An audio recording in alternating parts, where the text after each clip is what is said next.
রাজশাহী শহর রক্ষা বাঁধকে ঝুঁকিমুক্ত রাখতে অবৈধ স্থাপনার বিরুদ্ধে যৌথ উচ্ছেদ অভিযান চালিয়েছে জেলা প্রশাসন ও বাংলাদেশ পানি উন্নয়ন বোর্ড। বৃহস্পতিবার বেলা 11:15টার দিকে নগরীর কেশবপুর দক্ষিণপাড়া টিবাদ এলাকায় অভিযান শুরু হয়। এতে জেলা প্রশাসনের সিনিয়র সহকারী কমিশনার ও নির্বাহী ম্যাজিস্ট্রেট অভিজিৎ সরকারের নেতৃত্বে বাঁধের ওপর অবৈধভাবে নির্মিত একটি স্থাপনা উচ্ছেদ করা হয়।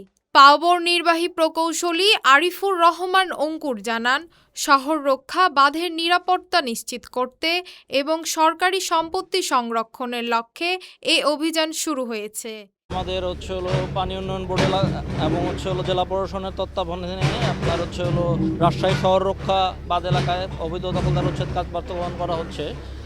রাজশাহী শহর রক্ষা বাঁধ একটি অত্যন্ত জনগুরুত্বপূর্ণ সরকারি স্থাপনা, যে স্থাপনার উপর অবৈধ দখলদার যারা বসবাস করছেন তাদেরকে আমরা প্রথমে নোটিশের মাধ্যমে সরে যেতে বলেছি।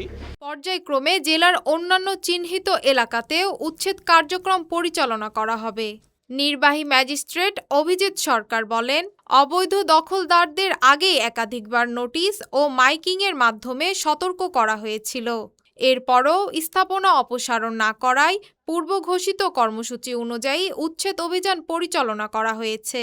জনস্বার্থে এ অভিযান ধারাবাহিকভাবে চলবে। আমাদের পানি উন্নয়ন বোর্ড এবং জেলা প্রশাসনের তত্ত্বাবধানে আপনার রাজশাহী শহর রক্ষা বাঁধ এলাকায় অবৈধ দখলদার উচ্ছেদ কাজ বাস্তবায়ন করা হচ্ছে। রাজশাহী শহর রক্ষা বাঁধ একটি অত্যন্ত জনগুরুত্বপূর্ণ সরকারি স্থাপনা, যে স্থাপনার উপর অবৈধ দখলদার যারা বসবাস করছেন তাদেরকে আমরা প্রথমে নোটিশের মাধ্যমে সরে যেতে বলেছি এবং যারা এখন পর্যন্ত সরে যায়নি যেমন যারা স্থায়ী স্থাপনা নির্মাণ করে আছে তাদের আমরা পর্যায়ক্রমে উচ্ছেদ করব। বর্তমানে আমাদের কেশবপুর এরিয়াতে উচ্ছেদ কার্যক্রম চলছে।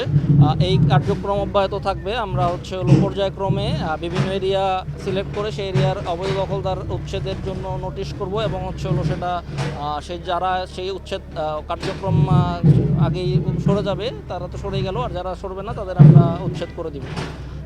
শুধু সরকারি স্থাপনা, শুধু রাজশাহী শহর রক্ষা বাদই না, রাজশাহী জেলায় পানি উন্নয়ন বোর্ড এবং যে সরকারি স্থাপনাগুলোর আশপাশে যেগুলো অবৈধ দখলদার হচ্ছে সেই দখলদারকে আমরা পর্যায়ক্রমে উচ্ছেদ কার্যক্রম বাস্তবায়ন করব।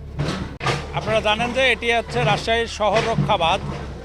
এই শহর রক্ষা বাঁধের উপরে আমাদের পানি উন্নয়ন বোর্ড এটা নিয়ন্ত্রণ করে। এটার একটা নির্ধারিত সীমা আছে। পানি উন্নয়ন বোর্ডের এই বাঁধের থেকে স্লোপ পর্যন্ত এদের হচ্ছে জায়গা। তো আমরা দেখলাম যে স্লোপের উপরে বেশ কিছু পাকা এবং আধা পাকা বিভিন্ন স্থাপনা তৈরি করা হয়েছে। তো পানি উন্নয়ন বোর্ড এটার জন্য একজন ম্যাজিস্ট্রেট নিয়োগের জন্য বলেছিলেন। আমাদের সদ্য জেলা প্রশাসক স্যার কাজী শহীদুল ইসলাম স্যার এখানে ম্যাজিস্ট্রেট হিসেবে আমাকে নিয়োগ দিয়েছেন। তৎপ্রেক্ষিতে পূর্বে এটার জন্য নোটিশ করা হয়েছে, মাইকিং করা হয়েছে একাধিকবার। তারপরেও তারা এটা আসলে নিয়ে যায় নাই তাদের নিজের উদ্যোগে, যে কারণে আজকে পূর্ব নির্ধারিত তারিখ অনুযায়ী আমরা এখানে উচ্ছেদ অভিযান পরিচালনা করেছি। Sadia Tabassum, daily citizen voice.